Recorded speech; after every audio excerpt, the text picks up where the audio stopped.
check! It's English O'Clock! Ang pag-aaral ng English upang madaling matutunan, bakit hindi natin simplihan? Halika! Manood at makinig sa English Teacher ni Juan! Kung bago ka pa lang sa channel na to, huwag kang matakot. I made learning English easy for you. Please like, comment, and subscribe. At pakishare mo na rin sa iba para marami pang mga Juan na gaya mo ang matuto. What's up, Grade 7? Excited na ako to start with our Week 5 lesson. I'm sure ready na rin kayo, kaya wag na nating patagalin pa. Our target learning competency for this video is identify one's meaning and purpose in selecting the type of literary text for composition. And here are our learning objectives for today's discussion. Distinguish the elements of poetry. Recognize the different types of poetry. And identify the author's purpose in writing. To start off, I want you to answer this short activity for you to be familiar with the other elements of poetry which are not yet discussed in our previous videos. You have to unscramble the letters to identify the word being described. You will be given 5 seconds to think about your answers. Number 1. It is the perspective of the speaker in the poem.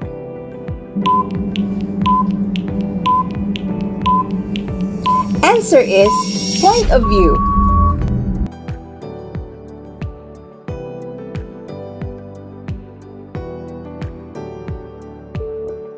Number 2.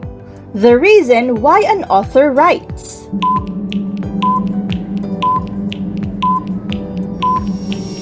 The answer is purpose.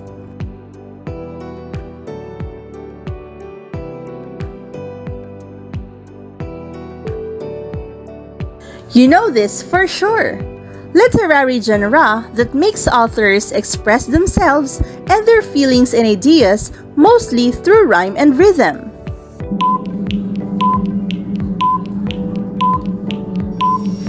Of course, it is poetry.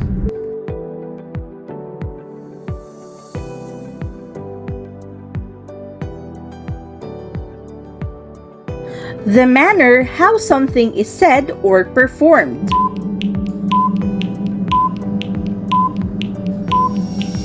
Delivery.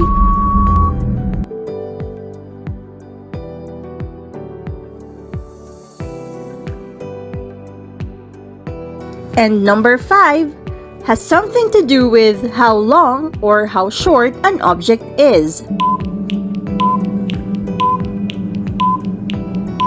Answer is length.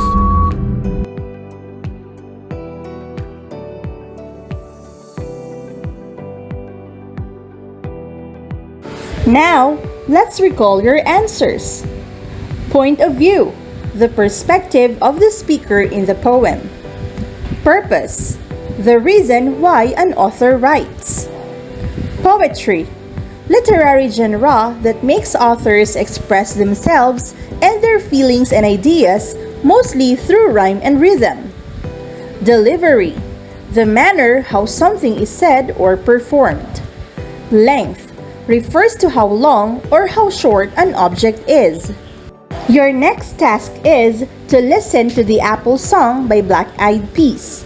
Go ahead and watch it on YouTube for you to accomplish this activity where you will complete the table with the correct responses. Imagine you're done listening to the song. Try answering these questions. In terms of point of view, who is the one speaking? It's the singer or writer of the song himself. In terms of length, could the material be finished in one reading? The answer is yes. In terms of delivery, how was it delivered? Since it is a song, of course, it was sung. And for the purpose, does it prioritize expressing emotions or telling a story? Answer is, it enables self-expression. In connection to these elements, let us now discuss the three types of poetry. In a nutshell, here's an overview of the similarities and differences of the three classifications of poetry, namely lyric, dramatic, and narrative poetry. In lyric poetry, in terms of point of view or speaker, it is personal or first person. Length is short and simple. Delivery is usually sung with accompaniment of lyrics. Purpose is for self-expression and deals with emotion. For dramatic poetry, point of view or speaker speaks through the character's interaction. Speaker could be a character. Length, long and elaborate. Delivery, it can be recited, spoken, chanted, or sung. Purpose is to tell a story and connect through the help of emotions and feelings of characters. And for narrative poetry, point of view is first person, as a narrator, and or let the characters speak for themselves. Length is also long and elaborate. Delivery, it can also be recited, spoken, chanted, or sung. Purpose is to tell a story. Now, let's have a more detailed discussion of each type of poetry, beginning with lyric poetry. What is lyric poetry? Lyric poetry is one of the oldest and most enduring forms of poetry, characterized by its focus on expressing personal emotions, thoughts, and feelings.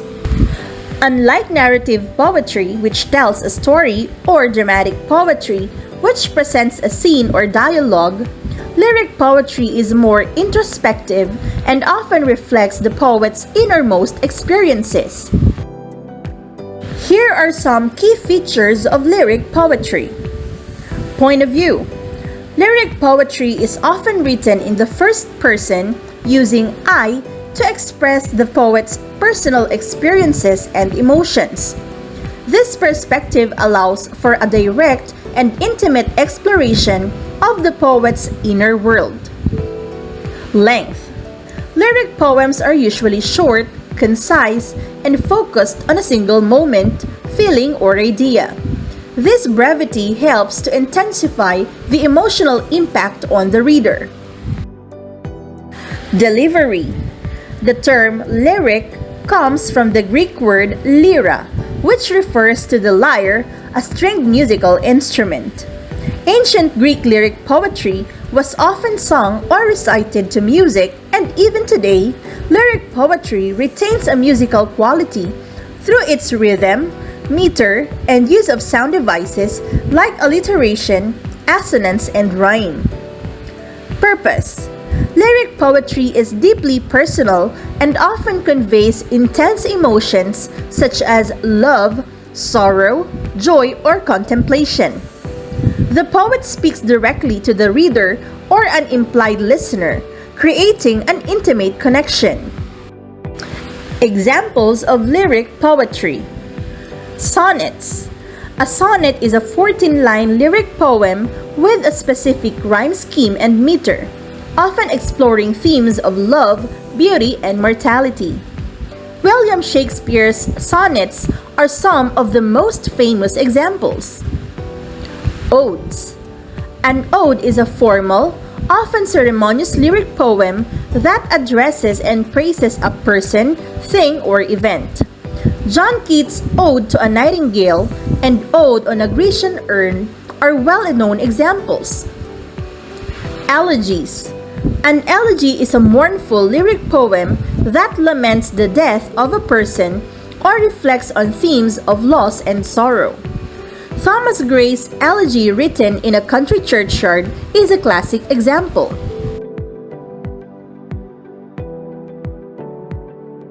In the Philippines, an example of lyric poem is kundiman. While kundiman originally refers to a musical genre, it has strong poetic elements. The lyrics of kundiman songs are often written in verse and follow a lyrical structure, reflecting the nuances of romantic emotions.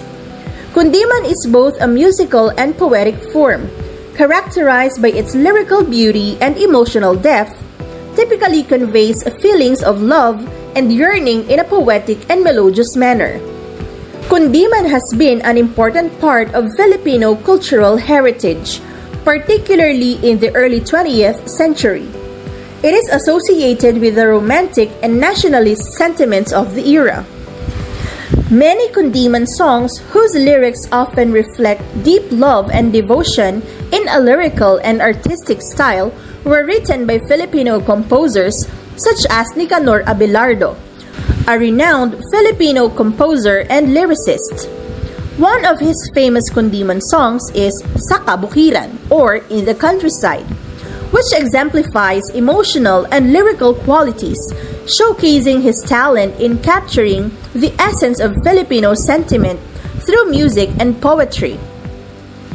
Overall, Sa Kabukiran is a quintessential example of Kundiman, combining poetic lyrics with a melodious musical form to evoke deep feelings and a connection to the Filipino rural landscape. Let's now proceed to discussing dramatic poetry. Dramatic poetry is a type of poetry that uses the elements of drama to present a story or situation, often involving characters, dialogue, and a specific setting. Unlike lyric poetry, which focuses on the poet's personal feelings, or narrative poetry, which tells a story from the perspective of a narrator, dramatic poetry is designed to be performed, either as part of a play or as a standalone monologue or dialogue. The point of view in a dramatic poetry is usually character-driven rather than narrator-driven. This means that the audience or reader hears the thoughts, emotions, and dialogue of the characters directly, often in the first person. Each character's perspective can reveal different aspects of the story or situation. The length of dramatic poetry is often long and elaborate due to several key reasons related to its form, function, and the demands of storytelling. 1. Complex character development. Depth of characters. Dramatic poetry aims to explore the complexities of human nature by delving deeply into the thoughts, emotions, and motivations of its characters. To fully develop these characters and present them as multidimensional beings, more time and space are needed. Longer poems or scenes allow the poet to gradually reveal different facets of a character's personality, often through extended monologues or dialogues. 2. Narrative and plot development. Detailed storytelling. Unlike lyric poetry, which often focuses on a single emotion or moment, dramatic poetry usually involves a narrative or plot. To unfold a story with a beginning, middle, and end, the poem often needs to be longer. The poet must establish the setting, introduce the characters, present conflicts or dilemmas, and then resolve these issues, all of which require elaboration and time. Dramatic poetry is uniquely suited to oral performance, which involves various methods of delivery such as recitation, spoken word, chanting, or singing. Each of these methods enhances the impact of the poetry, bringing it to life in a way that goes beyond the written word. Here's a closer look at why and how dramatic poetry is performed in these ways. Recitation. Recitation involves delivering the poem aloud, usually from memory or by reading. When dramatic poetry is recited, it creates a direct connection between the performer and the audience. The act of reciting brings the text into the present moment, making the experience immediate and engaging. Spoken. Dramatic poetry can also be spoken. Spoken word is a modern form of performance poetry that emphasizes the poet's voice, presence, and delivery. It often involves a dynamic and passionate presentation with the performer using gestures, facial expressions, and vocal variations to bring the poem to life. Chanting. Chanting is also another way a dramatic poetry can be performed. Chanting involves the rhythmic repetition of lines or phrases, often in a musical or hypnotic manner. In dramatic poetry, chanting can be used to emphasize key themes, build suspense, or create a ritualistic or ceremonial atmosphere. Chanting can also unify a group of performers, creating a communal experience that resonates with the audience. Singing. Singing dramatic poetry adds a melodic dimension that enhances its emotional and aesthetic appeal. In theatrical performances, dramatic poetry is often set to music as part of operas, musicals, or lyrical plays. The use of melody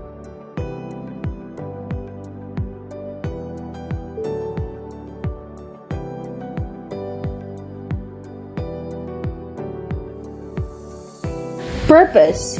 Dramatic poetry serves the purpose of telling a story and connecting with the audience through the emotions and feelings of its characters. This connection is achieved by immersing the audience in the characters' experiences, making the narrative more vivid and relatable. Here's how dramatic poetry fulfills this purpose. 1. Telling a story. Dramatic poetry often has a clear narrative structure with a beginning, middle, and end. It tells a story by depicting scenes, events, and interactions between characters. Unlike narrative poetry, which may have a more detached narrator, dramatic poetry brings the story to life through the voices of the characters themselves. 2. Connecting through emotions and feelings. The characters in dramatic poetry express their emotions and thoughts directly through monologues, soliloquies, or dialogues. This direct expression helps to create a strong emotional connection between the characters and the audience. The audience gets to see the world through the characters' eyes, experiencing their joys, sorrows, fears, and hopes. Dramatic poetry usually appears in 4 recognized types. The first is a soliloquy. Soliloquy is a speech delivered by a character alone on stage, revealing their inner thoughts and feelings. It provides insight into the character's psyche and motivations. Example: Hamlet's to be or not to be soliloquy in Shakespeare's Hamlet explores his existential dilemmas and thoughts on life and death. The second is a dramatic monologue. A dramatic monologue is a poem or speech in which a single character speaks to an implied audience, revealing their thoughts and emotions. Unlike a soliloquy, the character may be addressing another character or an external listener. Example: Robert Browning's My Last Duchess features a duke speaking to an emissary about a portrait of his deceased wife, revealing his character through the monologue.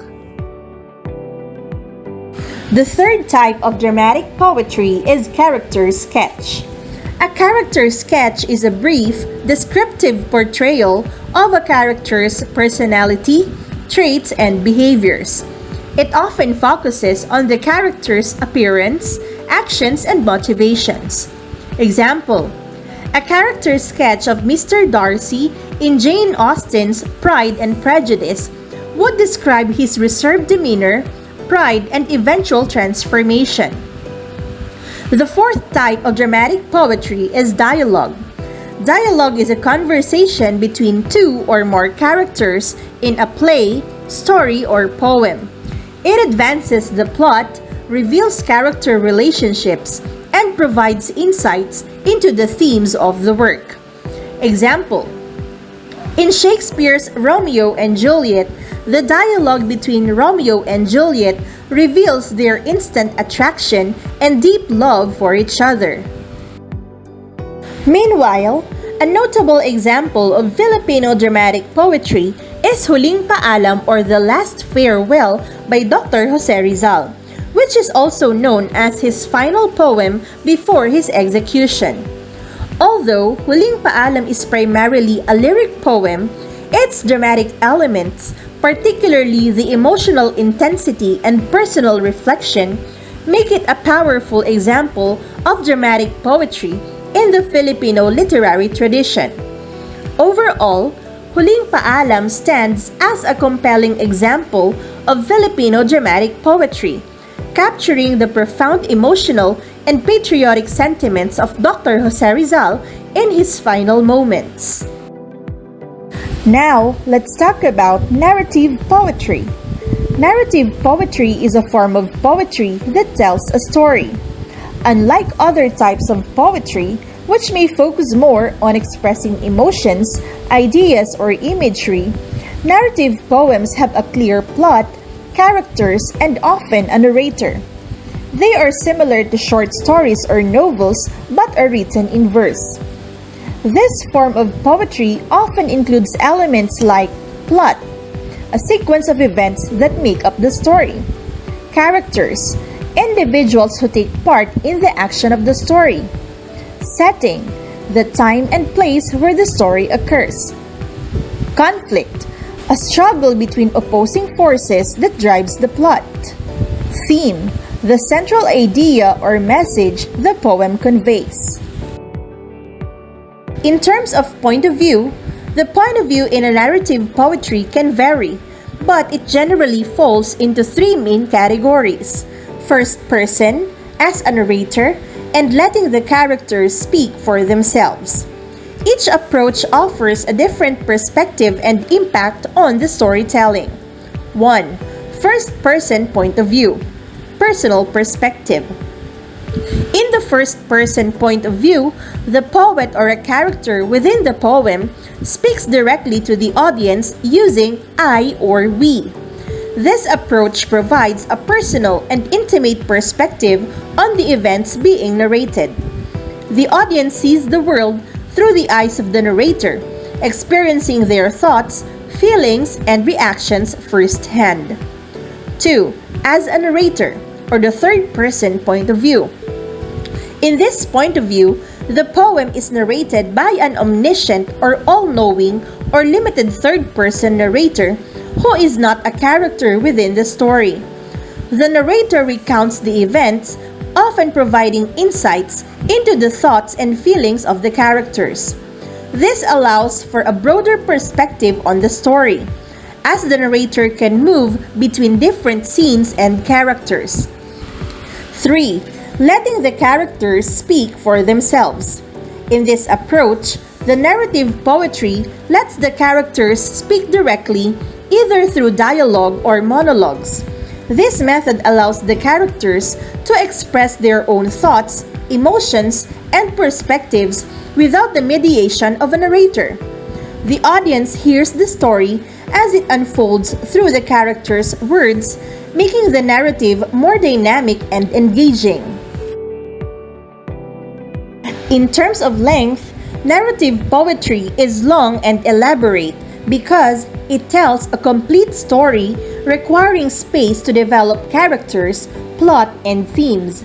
The length allows for detailed descriptions, complex character development, and in-depth exploration of themes, all of which are essential for creating a rich and immersive storytelling experience.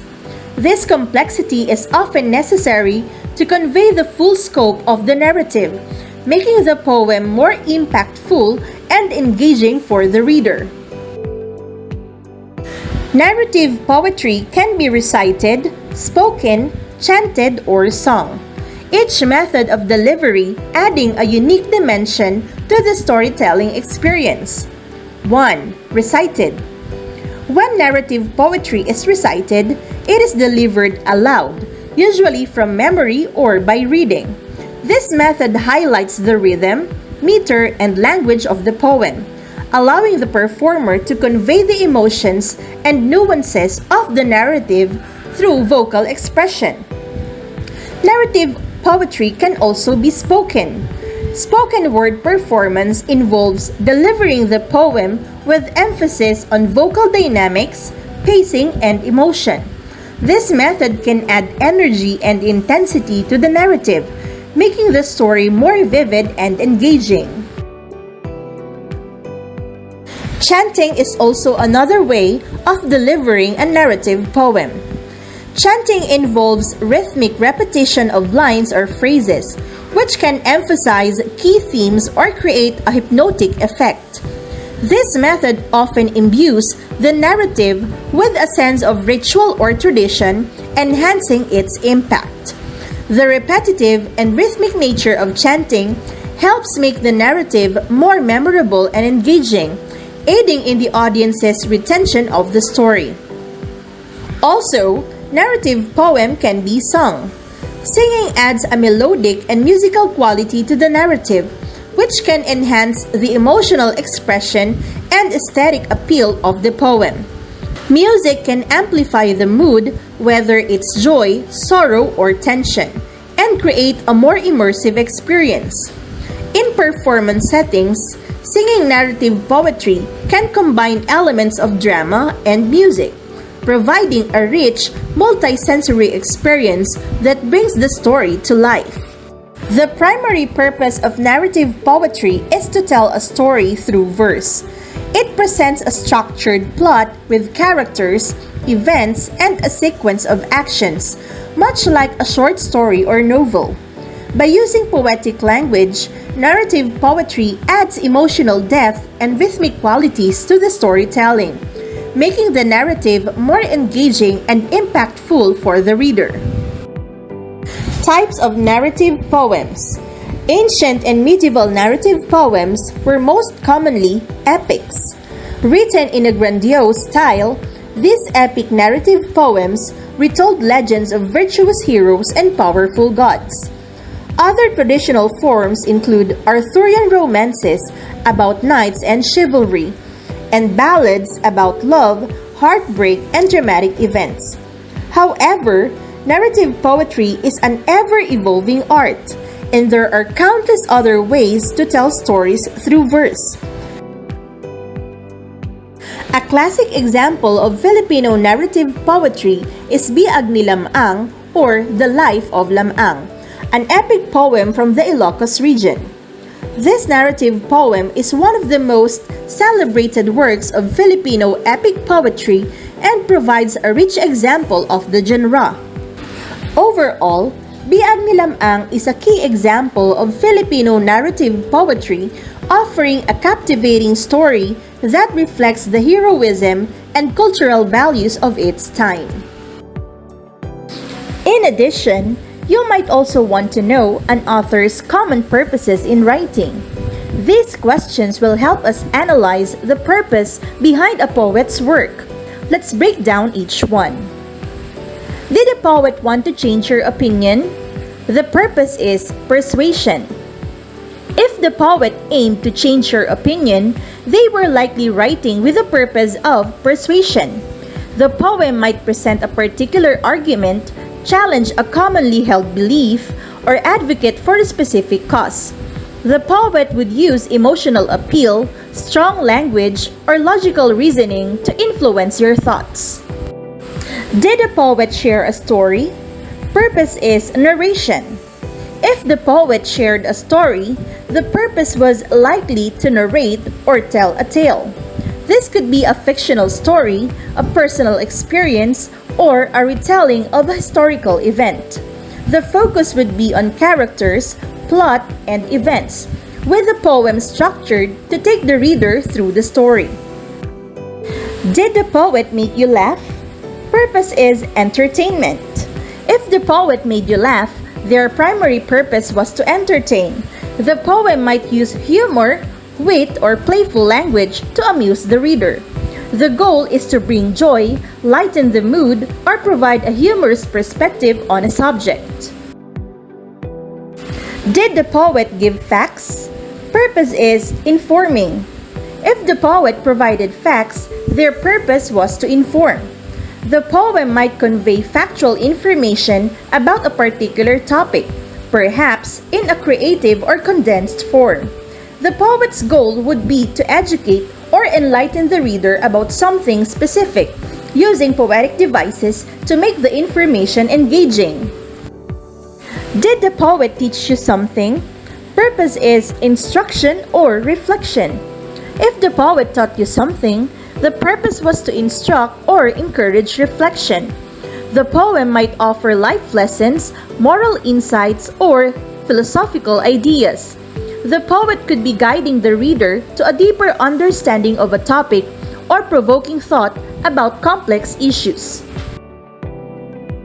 Did the poet amuse you? Purpose is amusement or entertainment. Similar to making you laugh, if the poet amused you, the goal was to entertain. However, amusement can be broader than just humor.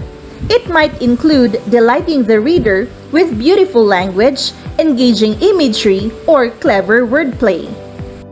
Did the poet try to convince you? Purpose is persuasion. If the poet tried to convince you of something, the purpose was persuasive.